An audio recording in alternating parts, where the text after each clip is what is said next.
Sa lado lokal, inflation rate sa Bicol Region posibleng magitaas sa bulan in Marso, sigon sa PSA Bicol. Mga ahensya di gobyerno dapat na may internal rules sa implementasyon kan 4-day work week. Paglangkaw sa presyo ng mga barakalon sa riyon, day pwedeng ipotob kung dahin pagtugot ang DTI Bicol.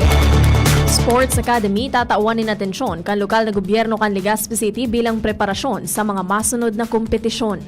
Sa lado nasyonal, House Speaker Boji D. III sinigura ang aksyon ng Kamara de Representantes para mabawasan ang epekto ng presyo ng petrolyo. Panahon na para amyendaran ang oil deregulation law para proteheran ang mga namamanwaan. Rasyon ng gasolina at diesel day mangyayari sigon kay Department of Energy Chief Sharon Garin. LTFRB rerepasuhan ang aumento sa pamasahe dahil sa pag-itaas kan presyo ng diesel. Sa ibang nasyon, presyo kan krudo sobra na sa $100 kada bariles sa primerong pagkakataon sa tao kan epekto kan giyera sa Iran. Baretang Sports, Pinay tennis star Alex Yala uminabante sa round of 16 kan Indian Wells matapos na umatras si American tennis star Coco Gauff.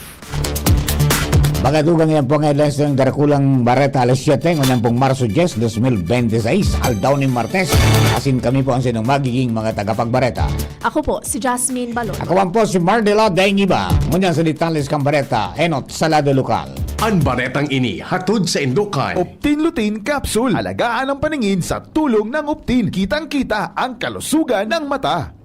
Posibleng maglangkaw pa ang inflation rate sa Canrion Bicol sa bulan in Marso. Ini ang pinigiras kan Philippine Statistics Authority o PSA Bicol sa ginibong monthly inflation report of Bicol Region Kasudma. Sigong kay PSA Bicol Regional Director Cynthia Perdiz, naglangkaw sa 2.2% ang inflation rate kan riyon sa Pebrero 2026, halis sa 2.1% halis sa Enero ngunya na taon. Ang nasabing datos ang mayor na naapektaran kan housing, tubig, kuryente, gas asin iba pang krudo na nasa 3.8% pati na ang personal care asin miscellaneous goods and services na nasa 5%. Mientras tanto, katagod gini, pagiramduman ni Perdiz sa publiko na maging responsable sa paggastos tanganing mabawasan ang posibleng pag-aumento ka mga presyo katakod kang piglalauman na domino effect dara kang paglangkaw kang presyo ng mga produktong petrolyo dahil man kanagkapadagos na karibokan sa Medyo Oriente. Sa pag-control, it's the government na working, di ba? Pinapatipid tayo ng mga gasolina, energy, and everything para lang makakontribute tayo doon sa pag-control ng possible na increases. Because domino effect nga yan. Pag fuel ang tumaas, everything will go up. Ang payag ni PSA Bicol Regional Director Cynthia Perdiz.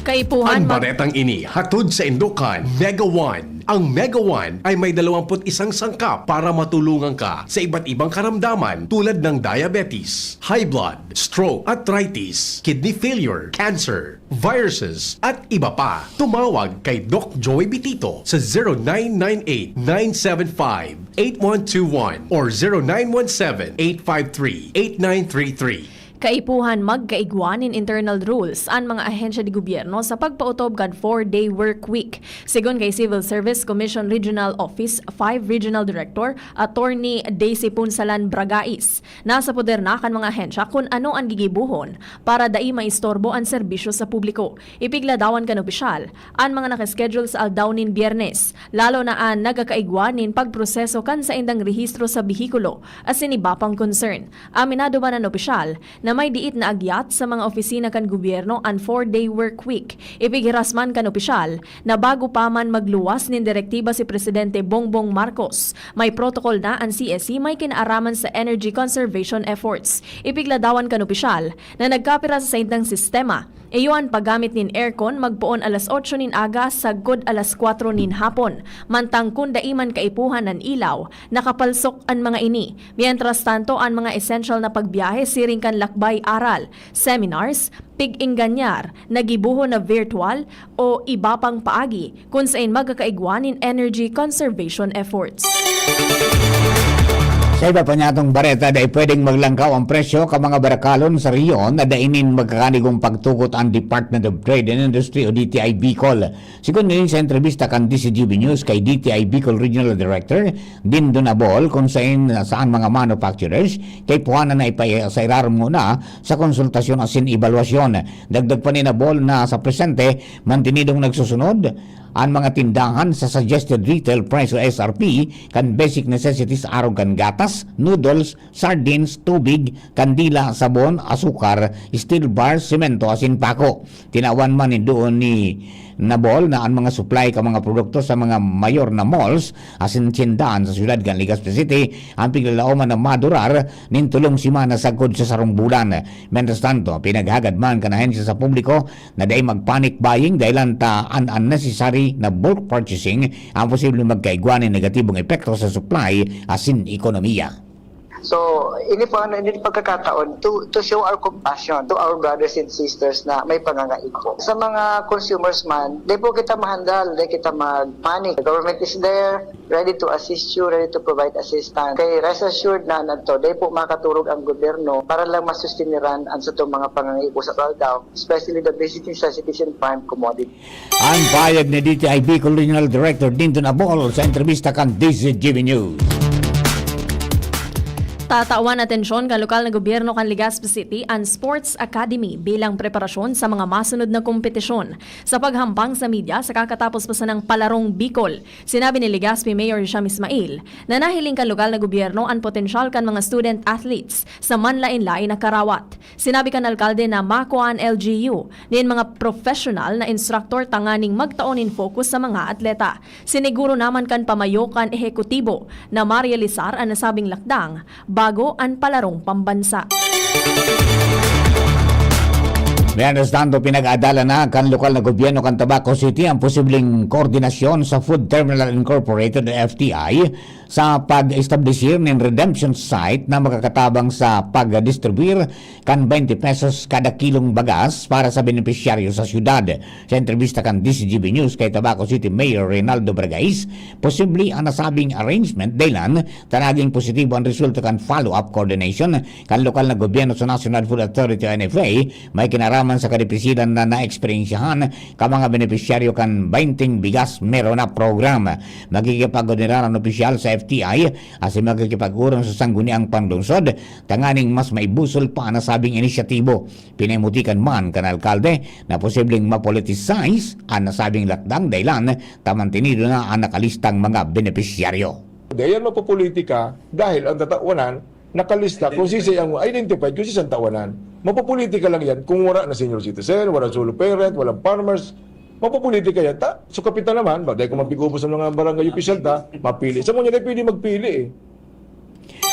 Si Tabaco City Mayor Ray Bragais sa entrevista kan DCGB News. Nakaresibin in pagmidbid ang duwang police officers kan Tabaco City Police Station dahilan sa marikas na pagkakarestar sa duwang suspetsyado na imbuelto sa theft incident sa syudad. Parehong nakaresibin in certificates of commendation sina Police Staff Sergeant Michael Broso asin Patrolman Anthony Bornilla. Tinauman ang pagmidbid sa pangingenot ninda Tabaco Chief of Police, Police Lieutenant Colonel Virgil Bibat, asin City Mayor Reynaldo Bragais sa ginibong flag raising ceremony kasuudma. Sigon kay Bibat sa paay kan marikas na quick response. Marikas man na naarestar ang duwang suspetsyado na nagsirbing inspirasyon sa kapwa pulisya sa padagos na serbisyo sa komunidad. Matatandaan na arestar ang mga suspetsyado kan mariparo kan duwang pulisya ang nangyaring kumusyon sa hampang kan grocery store sa Barangay Tagas.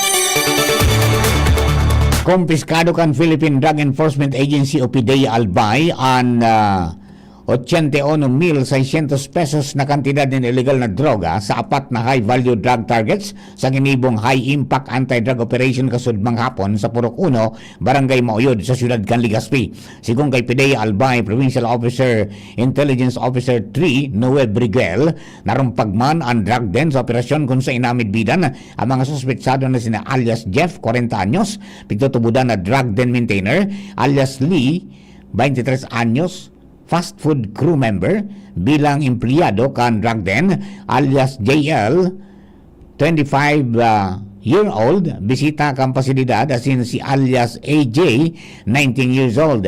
Na-recover kan mga autoridad ang poko mas o menos 12 gramos din pigtutubudan na shabu, pati na ang marijuana asin iba pang non-drug paraphernalia. Sa presente, nasa kustudya na kan autoridad ang mga sospetsado kung saan ang pangon kani ang kasong pagbalgar kan Republic Act No. 9165 o ang Comprehensive Dangerous Drugs Act of 2002.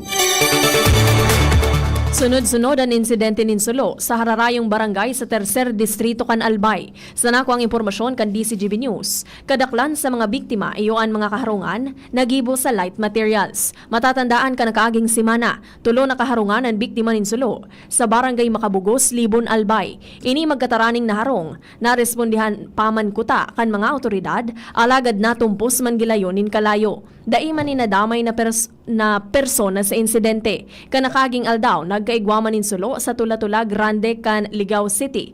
Biktima ang sarong-harong, mantang kasuudma igwaman sa Awas Albay, dahilan sa faulty wiring. Sangunyan, padagos ining pigi-imbestigaran kan Bureau of Fire Protection para sa magkakanigong aksyon. Katakod ka ini hinagad kan mga residentes, kan mga kustales na lugar sa BFP na magbugtak nin substation sa mga strategically located areas, tanganing tulos na makapagresponde sa panahon kan emerhensya.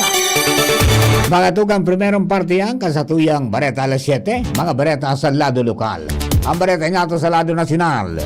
Ibang nasyon sports sa singkamugtagang kampanahon, makalis lamang po kene.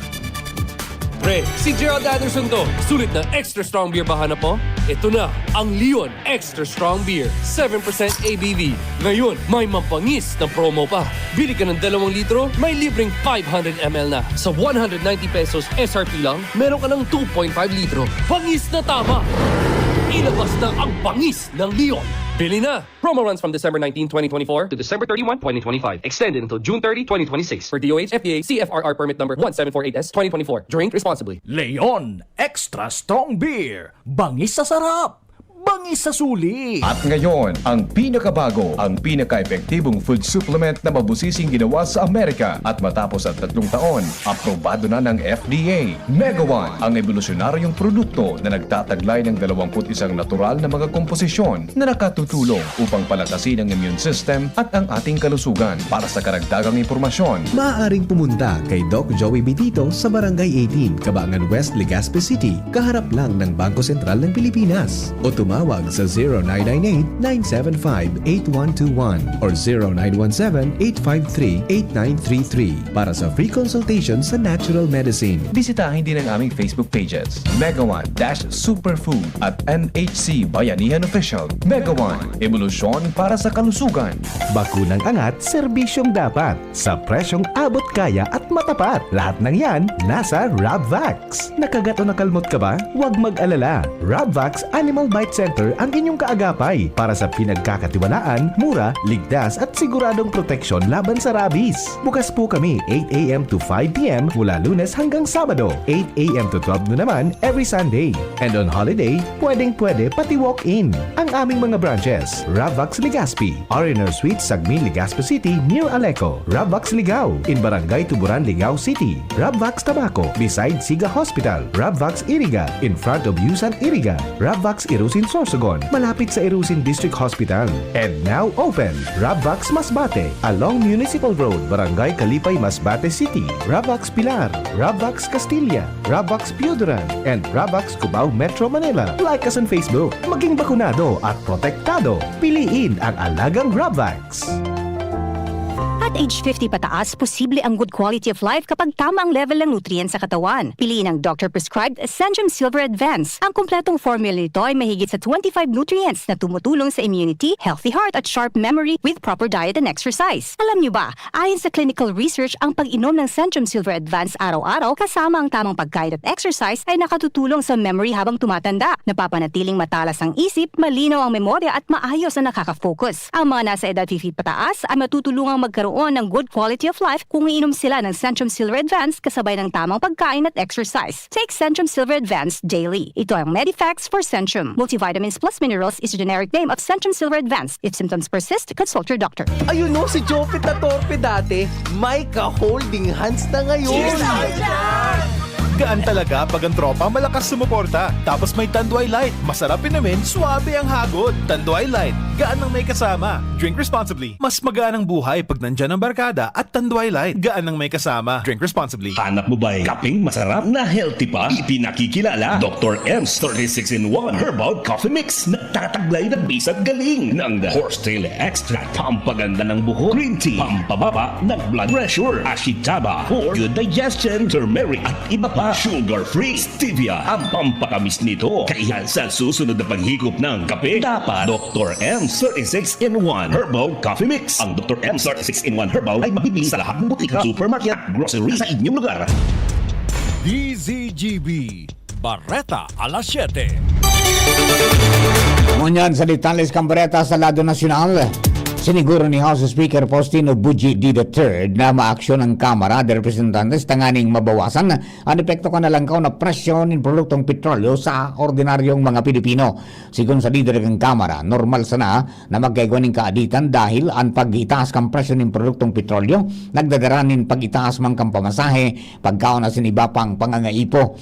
Siniguro ni D sa publiko na padagos na matrabaho ang mga ahensya di gobyerno tanganing matabangan ang mga ordinaryong Pilipino asin magiyahan ang mga ini sa takaw kan mga kinakatubang nakagyat.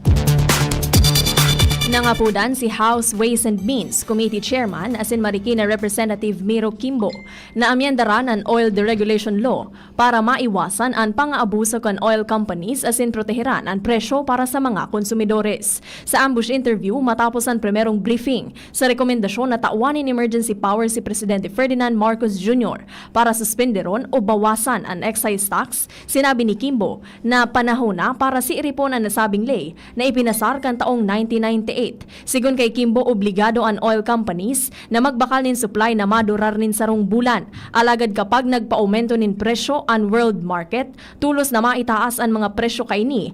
Alagad kapag nagbaba ang presyo kaini, daiman namatean kan mga consumer. Dahilan digdi kaipuhan amyendaran ang nasabing ley dahil warang sirbi na bawasan o suspenderon ang excise tax sa petrolyo kung dai ini napapakinabangan kan mga konsumidores. Daing mangyayaring pagrasyon ng diesel asin gasolina base sa presenting inventory kan supply sigung kay Energy Secretary Sharon Garin. Sa briefing sa House Committee on Ways and Means, nagapot ang chairperson kang komite na si Marikina City Representative Miro Kimbo may kinaramo sa presenting supply ng produktong petrolyo sa nasyon sa takaw kan nagpapadagos na tensyon sa Medio Oriente. Sinabi ni Garin na nakauron na ninda ang oil companies asin kinumpirmar ka mga ini na base sa volume kan supply na nasa nasyon na asin nakalunod na sa barko, pasiring sa nasyon asin maabot ang supply sa Abril. Paliwanag di Garin na ang Pilipinas day direktang nagkukuanin crudo sa Middle East asin kadaklan kan supply ka nasyon pigo bakal sa mga refinery sa Southeast Asia. Sigun pa kay Garin na ang Petron Corporation sana nag-importa ng crudo asin pigo prosesos ini sa nasyon. Pero sa Middle East nagkukuhaan Petron in crudo sa ibang nasyon arog kan Malaysia. Padagos man nagkoordinar ang DOE sa mga kumpanya ng petrolyo para masiguro ang masunod na batch kan delivery kan produktong petrolyo. Sigong kay Garin na maitaas ang produktong petrolyo ngunya na simana pero nagtugot ang mga kumpanya ng petrolyo na diiton ang pag-aumento. Sinabi pa niyang ani pinautob ngunya na Martes, iyon ang pinakang halangkaw na aumento. Ipinahayag ang Land Transportation Franchising and Regulatory Board o LTFRB na rirepasuhon ninda ang propwestong provisional fare increase dahil sa padagos na pag-itaas kan presyo ng diesel. Sigun kay LTFRB Chairman Attorney Vigor Mendoza II na enot nang nakabase ang rekomendasyon sa diesel na nasa 60 pesos kada litro. Alagad sa posibilidad na umabot na ang presyo sa 80 pesos kada litro, piglalaoma ng mas maitaas pa ang magiging dugang na pamasahe. Kasabay kaini, pigahanda man kan ahensya ang rollout kan fuel subsidy program para sa mga operator asin driver nin public utility vehicle o PUV. Nakatagama sa programa ang 2.5 bilyon pesos na pondo kung saan 1.3 bilyon pesos ang para sa LTFRB franchised vehicles. Maabot sa 256,000 na operator asin driver ang makikinabang digdi, kaibahan ang mga jeepney, UV Express, taxi taxi asin TNVS. Ang subsidiya maabot sa 10,500 pesos para sa modern PUV jeepney asin 5,000 pesos para sa traditional jeepney depende sa penal na alokasyon. Nagkukoordinar naman ang LTFRB sa Land Bank of the Philippines para i-distribute ang subsidiya sa paayang Land Bank cards na magagamit sa mga partner na gasolinahan, dagdag pa ni Mendoza.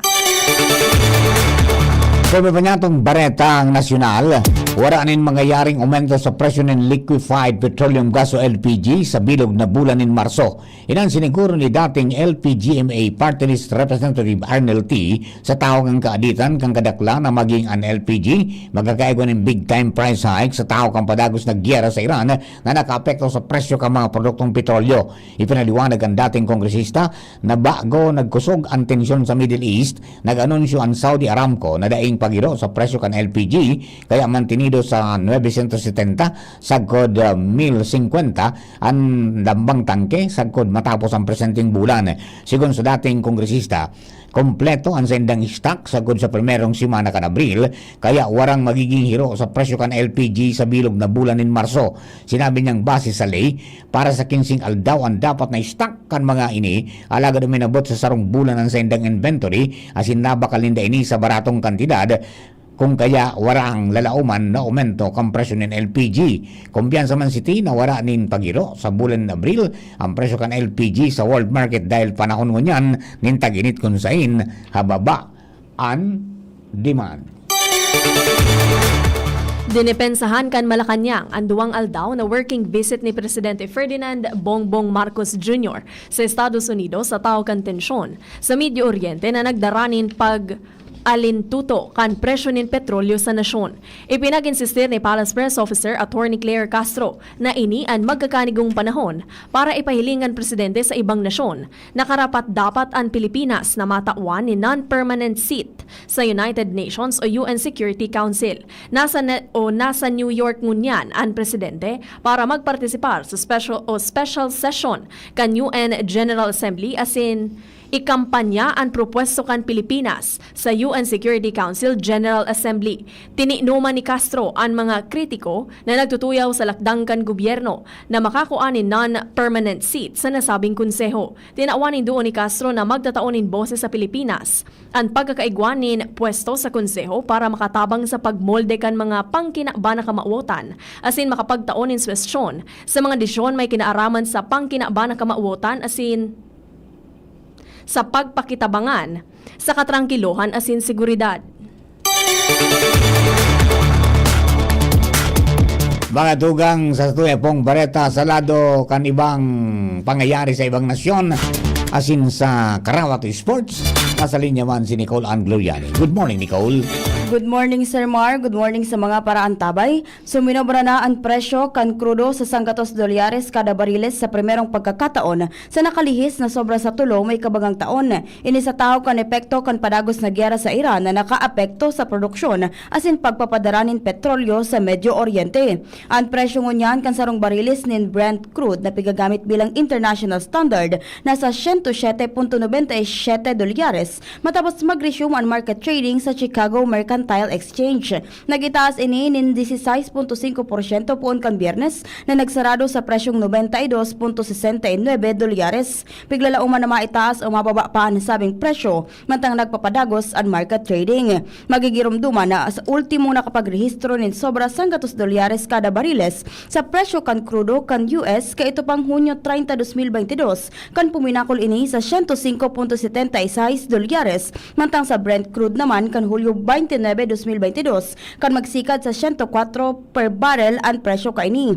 Magpuon kan maglansar ning joint attack ang Israel as in US sa Iran na apektaran kan pagsipa kan presyo ning petrolyo ang financial markets na nagpapalataw ning kahaditan na masiba pa ang inflation dara kan masalangkaw na energy costs as in pwedeng umabot sa hababang spending kan mga consumer kan US na pangenot na nagpapadalagan sa ekonomiya. Sa lado kan Karawato Sports, uminabante na sa round of 16 kan Indian Wells Open ang rising Pinay tennis star na si Alex Ayala matapos na umatras si Coco Gauff, world number 4 dahil sa pigmamati na injury sa saindang third round match.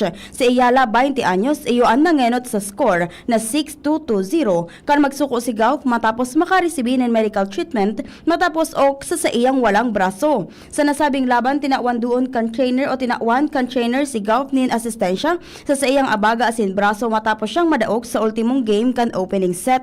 Siring man day naghaloy, sinabi niya sa net na dain na niya ipapadagos ang laban matapos mawara ang serve sa ikaduwang kawat kan second set. Sunod na makakalaban ni Ayala si world number 14, Linda Noskova kan Czech Republic para sa quarterfinals kan torneo. Iyan na detalyas kan Bareta sa lado kan ibang nasyon asin sports. Ako po si Nicole Ann Gloriani. Thank you, Nicole. Para po sa kamugtagang kapanahon, nasa linya man si Sir Jim Bordales ng Pag-asa Este Regional Forecasting Center. Sir Jim, good morning. Please come in. Po marahay na aga sa mga paraan tabay para sa tuyang weather forecast. Apektado kang trough kang LPA ang Mindanao, Visayas, maging ining Masbate. Kaya alauman po sa Masbate ang madampog na kalangitan asin kalat-kalat na pag-uran na may kaibang pagkikilat asin pagdaguldul ulingani kang trough o extension kang LPA. So ining LPA kasbago nga stress nin aga na taranta sa distansyang 1,325 kilometers east kang Eastern Visayas. So ngunyan halangkaw na ang tsansa niya na maging sarong bagyo sa masunod na 24 oras pero ang marahay na bareta dahil man inipiglalauman ng malaog sa tuyang area of responsibility. As in, wala man siyang magiging direktang epekto sa anuman na partikan sa tuyang nasyon. Mientras tanto, so amihan o northeast monsoon ang nakaka-apektar man sa bilog na Luzon. Kaya sa dakulang partikang Bicol region, lauman tamang geraray ang madampog na pag-uran, madampog na kalangitan asin posibilidad ki mga pag-uran o pagtagiti darangani kang northeast monsoon.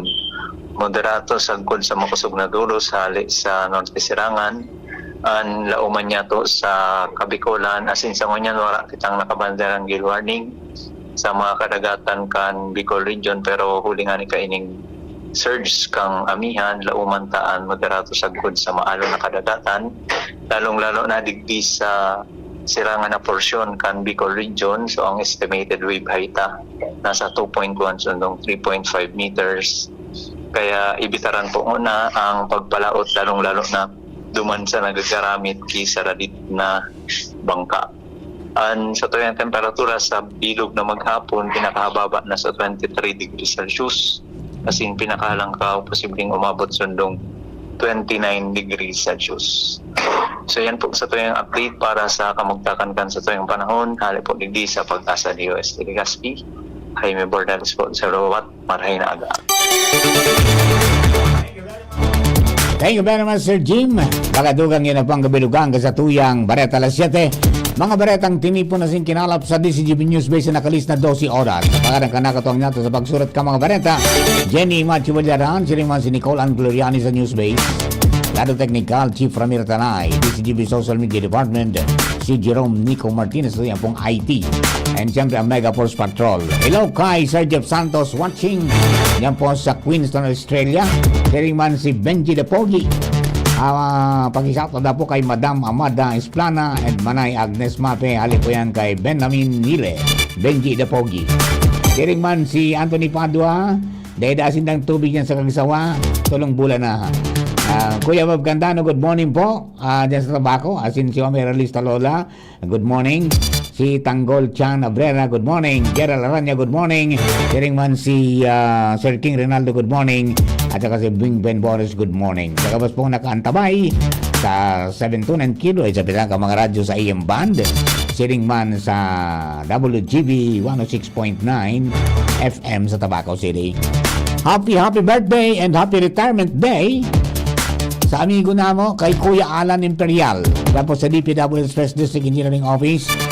Happy birthday, Sir Alan. Siring man sa Samuyan Pag-iriba sa Kabalikat Civicom 430 sa Rombangi Base Chapter. KB 43016. si Sir Rohel Tutanya, diyan po sa Barangay Salvacion sa Santo Domingo. Nakatugang kami po sa mga naging tagapagbareta. Ako po, si Jasmine Balolo. Ako man po si Mardela Daing Iba. Thank you for giving us company. God bless the Philippines. Habang na po masunod, ang hapot with VP Henry Maceda. Yan ang DCGB Barata alas 7. Abangan ngiraray sa aga. Ang hapon, masunod na pagkalipas lang kaini. Tuhod, siko, baywang, aray! Pag laging pasan ang sakit sa kasukasuan, sign na yan ng arthritis o joint deterioration. Karaniwan kapag nagkakaedad na, kailangan ng tibay at ginhawang makakapitan. Kaya ng artrisin yan. May undenatured type 2 collagen at methylsulfonyl methane na maaaring makatulong protektahan ang kalusugan ng kasukasuan. Make the right move. Uminom ng artrisin araw-araw. Mabibili ang artrisin sa mga leading drugstores nationwide. Mahalagang paalala, ang artrisin ay hindi gamot at hindi